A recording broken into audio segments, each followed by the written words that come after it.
Well, it sure has been an interesting US election cycle, but some of the most interesting parts have been the blatant lying by certain white candidates about how good they've always been to the people that I'm sure they refer to as the blacks when in private. Joe Biden is obviously the best example. He's lied countless times about marching in the civil rights movement like he's some sort of Bernie Sanders, when he actually did nothing of the sort and actually actively opposed desegregation measures like busing, voting against it numerous times. I honestly don't doubt that creepy child touch Biden might honestly believe that he was some sort of civil rights pillar. But did you know that he also has a made up story about how he was totally super best friends with the Nelson Mandela?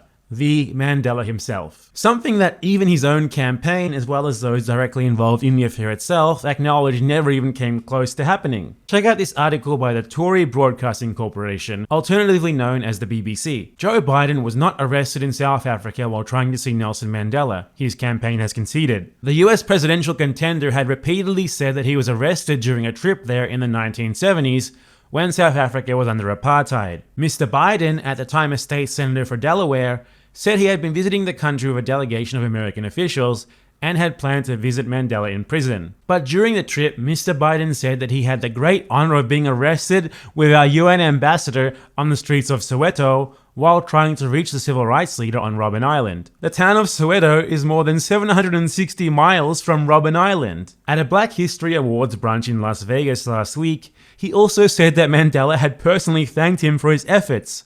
He threw his arms around me and said, "I want to say thank you," Mr. Biden told onlookers.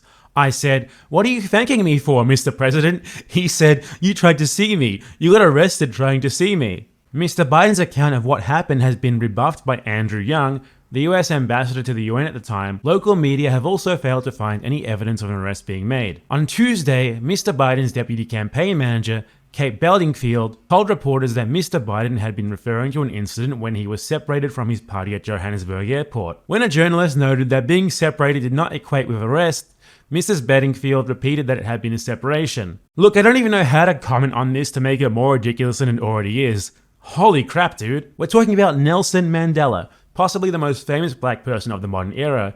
Did Mr. Biden here seriously not think that people would realize this was bullshit right away? Why would some random right-wing state senator from Delaware even want to visit Nelson Mandela in the 70s? Why would Nelson Mandela even want to receive such a guy? How could anyone possibly think that this was a plausible story to invent? Can you just imagine his campaign team like cringing whenever he recounts it? Like, oh my god, not again, please stop, please stop. Honestly, this simply has to be some sort of memory that his brain invented for him. So for him, it's real. His brain is just inventing stories in which he is the person that he wishes that he was. I seriously believe that he's not actually technically lying. There's just no way. And then Nelson Mandela walked up to me and hugged me, and the whole crowd clapped. Also, in other news, Mr. Pete Buttigieg said during the latest Democratic Party debate that Bernie Sanders is too radical for being like civil rights activists of the 60s, you know, who were kind of campaigning against discrimination against black people, and implied that what's really needed is a middle ground between Jim Crow and the civil rights activism of the 60s. He also tweeted it like his focus groups thought that it was such a good line that it should be tweeted as well. Though once it started getting ratioed, it was mysteriously deleted.